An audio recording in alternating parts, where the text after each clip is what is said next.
Bienvenue à la journée 9 de la série qui se nomme Plus de vitalité, un boost d'énergie et un corps plus tonique. J'espère que vous allez super bien.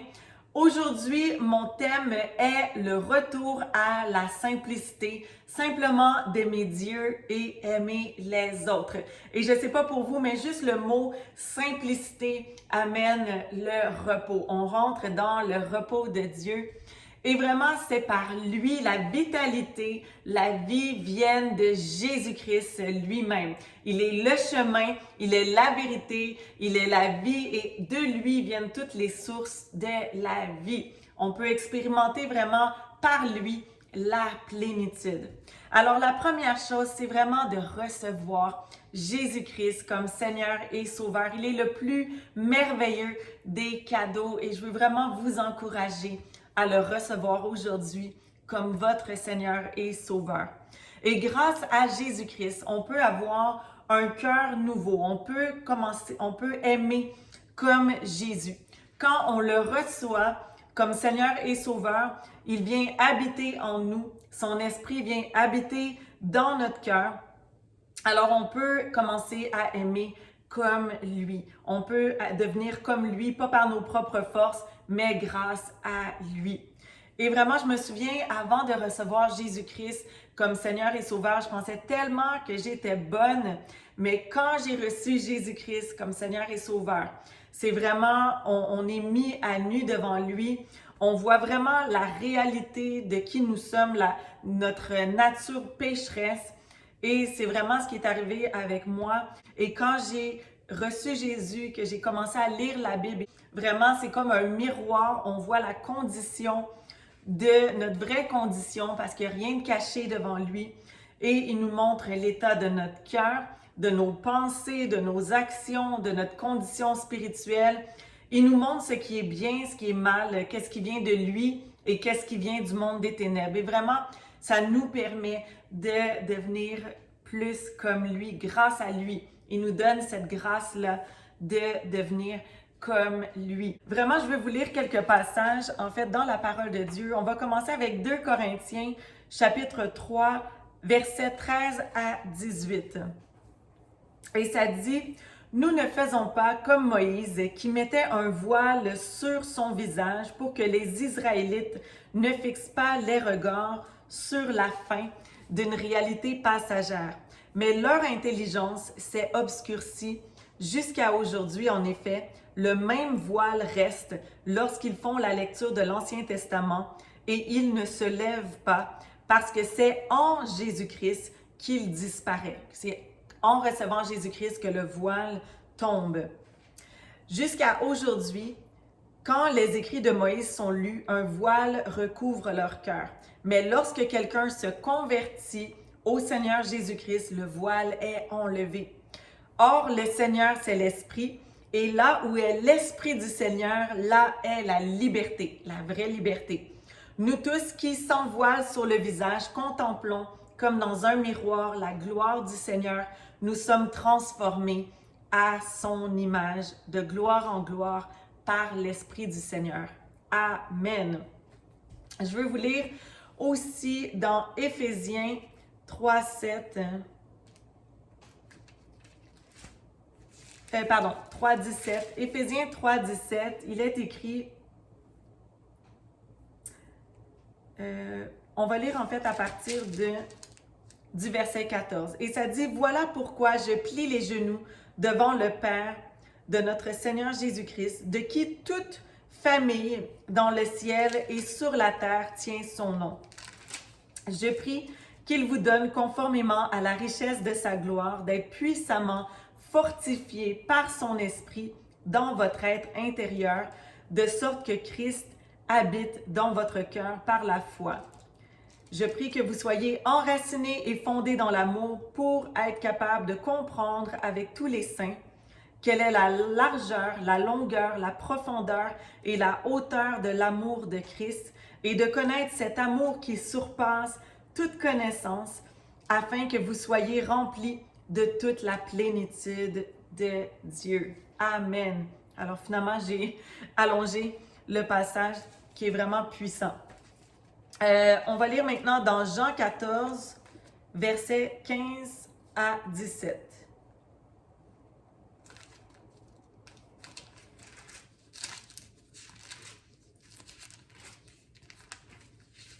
Jean 14, versets 15 à 17. Et ça dit, si vous me demandez quelque chose en mon nom, je le ferai.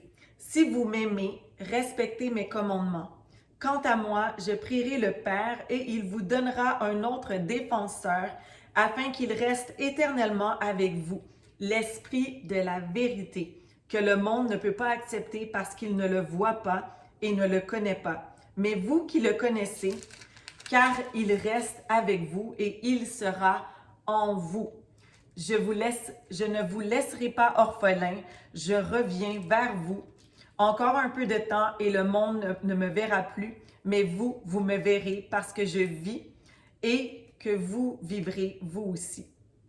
Ce jour-là, vous saurez que je suis en mon Père, que vous êtes en moi et moi en vous. Celui qui a mes commandements et qui les garde, c'est celui qui m'aime. Celui qui m'aime sera aimé de mon Père et moi aussi. Je l'aimerai et je me ferai connaître à lui. On va lire dans Jean 14, 23, et ça dit, Jésus lui répondit, « Si quelqu'un m'aime, il gardera ma parole et mon Père l'aimera. Nous viendrons vers lui et nous établirons domicile chez lui. » Maintenant, dans Jean 17, 23, il est écrit, je vais commencer à partir de 22, ça dit « Je leur ai donné la gloire que tu m'as donnée, afin qu'ils soient un comme nous sommes un, moi en eux et toi en moi, afin qu'ils soient parfaitement un, et qu'ainsi le monde reconnaisse que tu m'as envoyé et que tu les as aimés comme tu m'as aimé. » Romains chapitre 8, versets 9 à 11. Quant à vous, vous n'êtes pas animés par votre nature propre, mais par l'Esprit. Si du moins l'Esprit de Dieu habite en vous. Si quelqu'un n'a pas l'Esprit de Christ, il ne lui appartient pas. Et si Christ est en vous, votre corps, il est vrai, est mort à cause du péché, mais votre esprit est vie à cause de la justice. Et si l'Esprit de celui qui a ressuscité Jésus habite en vous, celui qui a ressuscité Christ rendra aussi la vie à votre corps mortel par son Esprit qui habite en vous. Un autre passage super puissant. Romains chapitre 3, versets 20 à 26.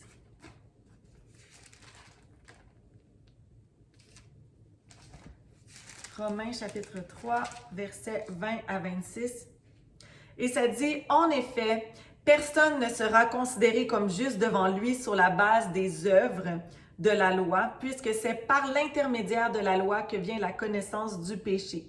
Mais maintenant, la justice de Dieu, dont témoignent la loi et les prophètes, a été manifestée indépendamment de la loi. C'est la justice de Dieu par la foi en Jésus-Christ pour tous ceux qui croient.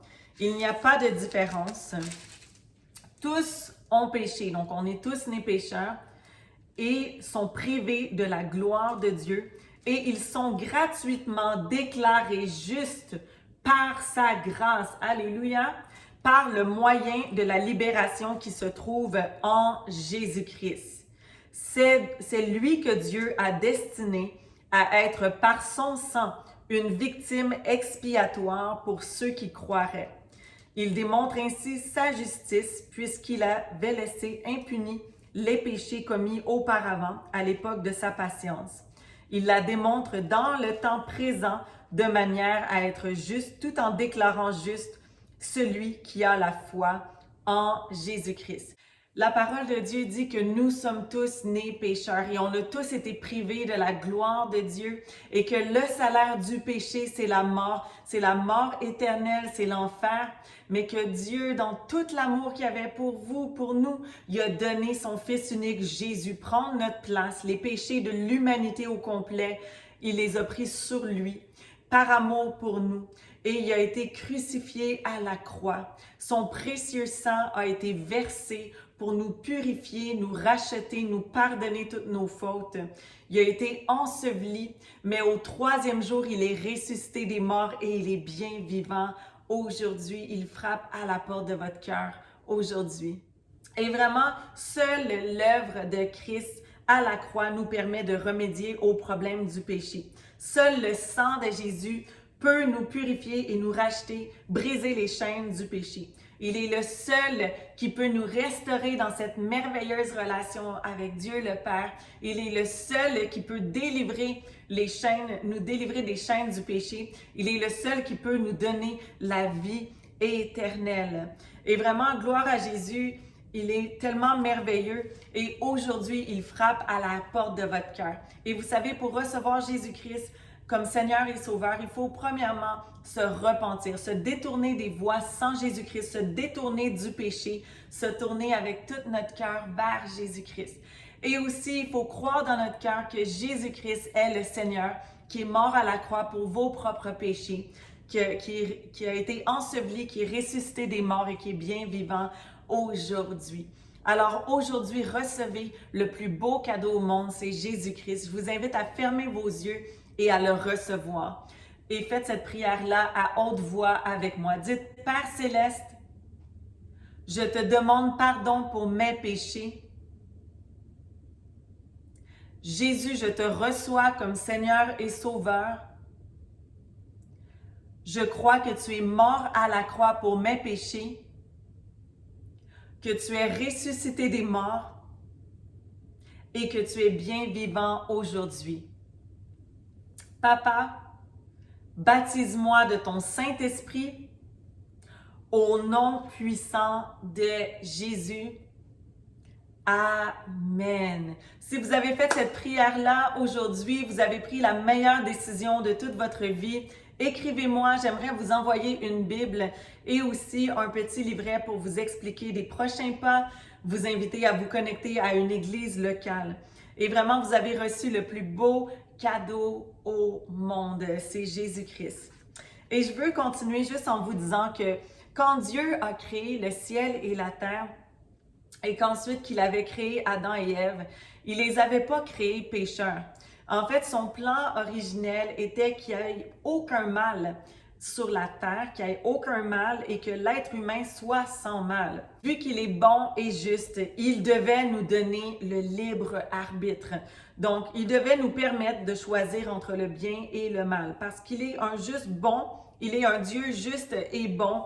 Il ne nous contrôle pas comme des marionnettes, mais vraiment, il nous donne le choix de le choisir, le choix de l'aimer et la capacité de choisir entre le bien et le mal. Et malheureusement, le péché est entré dans le monde à cause de la désobéissance et la rébellion de Adam et Ève. Ève a été tentée par Satan. Elle a mangé le fruit de l'arbre de la connaissance du bien et du mal. Un fruit que Dieu avait interdit, il les avait avisés. Il avait dit à Adam, si vous mangez le fruit de l'arbre de la connaissance du bien et du mal, la conséquence, c'est la mort. Il était bien averti. Donc, Ève a mangé le fruit interdit. Elle en a donné à Adam et le péché est entré dans le monde. Ils ont été ensuite expulsés du jardin d'Éden. Mais gloire à Jésus-Christ, qui est venu sous la forme d'un homme, lui qui avait commis aucun péché et qui s'est donné en sacrifice pour les péchés de l'humanité, qui a pris notre place, qui a versé son sang pour nous racheter, nous purifier et vraiment nous pardonner pour tous nos péchés. Et en terminant, je veux terminer juste en vous donnant d'autres petits points, en fait, pour retourner à la simplicité. Et c'est par exemple de faire des petites choses au quotidien qui vont faire une grande différence dans le long terme. Donc, prendre du temps de façon intentionnelle, matin et soir avec le Seigneur dans la lecture de la Bible. Essayez de lire, peut-être de vous mettre un défi de lire 10 pages de la parole de Dieu par jour. De vraiment fixer un temps dans la prière, fixer un temps vraiment spécifique pour prier intercéder pour vos amis proches, pour le salut de votre nation, pour le gouvernement, de vraiment prier pour que l'Évangile soit prêché à travers toutes les nations et que le plus de monde puisse être sauvé et vraiment de prêcher l'Évangile, de partager Jésus-Christ, de louer le Seigneur, de grandir dans sa foi, donc rester enseignable et vraiment marcher dans toutes les voies de Dieu, aider les nouveaux convertis aussi à grandir dans la foi. Et je dirais aussi, un autre point, ça pourrait être aussi de s'aimer soi-même, apprendre à s'aimer soi-même. Et je pense que c'est vraiment difficile d'aimer les autres si on se déteste soi-même et vraiment prendre soin de soi, du temple que Dieu nous a confié. Donc, pas se voir comme un échec ou voir juste nos défauts, mais de se voir comme Dieu nous voit. Et la même chose, de voir les autres comme Dieu les voit. Donc, protéger son cœur, avoir une bonne santé au niveau de son âme, de ses pensées, de ne pas se laisser contaminer par des gens, par exemple, qui détestent Dieu, qui ne le respectent pas ou qui sont pleins d'amertume, et aussi de ne pas laisser l'offense rentrer dans notre cœur, mais de pardonner, de laisser Dieu vraiment nous justifier et demander la foi pour pardonner quand c'est nécessaire. Et vraiment de ne pas penser constamment au mal qu'on nous a fait, mais de faire confiance à Dieu et de penser aux bonnes choses de Dieu. Donc, pensez à comment être une bénédiction pour les gens autour de nous, comment les servir et faire le bien. Alors, Père, je te remercie d'aider chaque personne, de les encourager aujourd'hui, de les bénir, chaque personne et toute leur famille, au nom puissant de Jésus. Amen.